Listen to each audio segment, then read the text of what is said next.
Beberapa keluarga menyimpan rahasia mengerikan.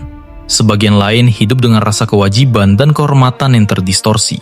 Dan ada pula yang secara terang-terangan memamerkan masalah mereka ke hadapan dunia.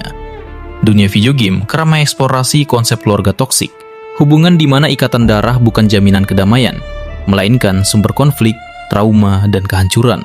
Melalui kisah-kisah fiktif ini, kita diingatkan bahwa sisi gelap manusia bisa muncul bahkan dari orang-orang terdekat. Dan inilah 6 keluarga paling toksik dalam sejarah video game. Yang pertama, Mishima Family. Tak ada daftar keluarga toksik yang lengkap tanpa klan Mishima. Keluarga ini adalah simbol konflik turun-temurun yang dibangun dari kekerasan, dendam, dan ambisi kekuasaan. Perseteruan utama berpusat pada Heihachi Mishima, Kazuya Mishima, dan Jin Kazama.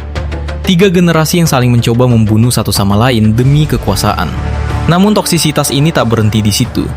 Karakter seperti Lars Alexanderson dan Lee Shaolan ikut terjebak dalam jaring manipulasi keluarga ini. Bagi Mishima, keluarga bukan tempat berlindung, melainkan arena perang. Dan dampaknya tidak hanya menghancurkan mereka sendiri, tetapi juga mengguncang dunia Tekken secara keseluruhan. Geng Van der Linde di game Red Dead Redemption. Mereka bukan keluarga sedarah, tapi kesetiaan dan persaudaraan membuat geng Van der Linde terasa seperti rumah. Sayangnya, rumah ini dibangun di atas kebohongan. Di bawah kepemimpinan Dutch Van der Linde, para anggota terus diseret ke dalam perampokan dan misi berbahaya atas nama kebebasan.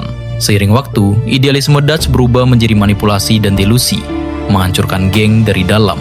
Tragedi memuncak ketika John Marston dipaksa memburu mantan keluarganya sendiri. Ironisnya, siklus ini berlanjut ke anak John, Jack Marston, tumbuh mengikuti jejak kekerasan yang ingin dihentikan ayahnya.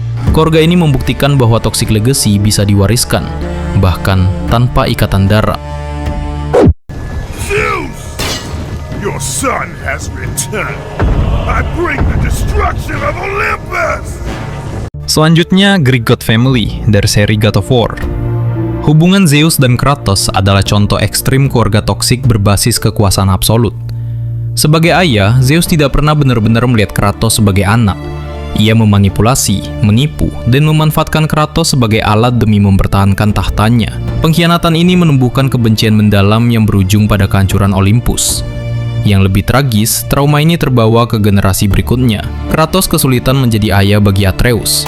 Ia keras, dingin, dan emosional tertutup, mencerminkan pola asuh toksik yang ia alami sendiri. Keluarga ini menunjukkan bagaimana kekerasan emosional antar generasi bisa membentuk monster baru. Lalu ada Stranger Family dari game The Witcher 3 Wild Hunt. Dalam quest Bloody Baron, kita diperlihatkan salah satu potret keluarga paling menyakitkan di dunia game. Philip Stranger adalah suami sekaligus ayah yang abusif, pemabuk dengan tangan ringan. Kekerasan yang ia lakukan mendorong istrinya bernama Anna mencari jalan keluar melalui bantuan yang justru menjerumuskannya ke kutukan mematikan.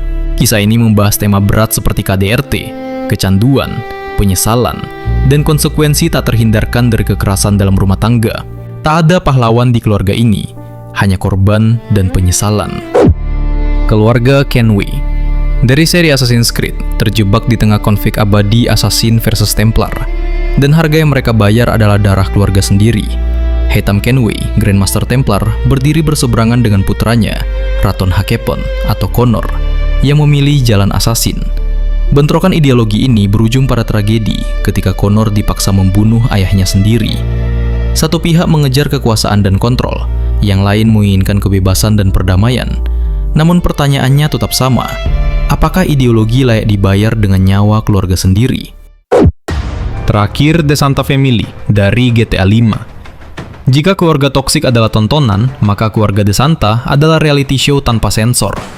Michael, Amanda, Tracy, dan Jimmy hidup dalam satu rumah yang dipenuhi pertengkaran, pelecehan verbal, perselingkuhan, narkoba, dan alkohol.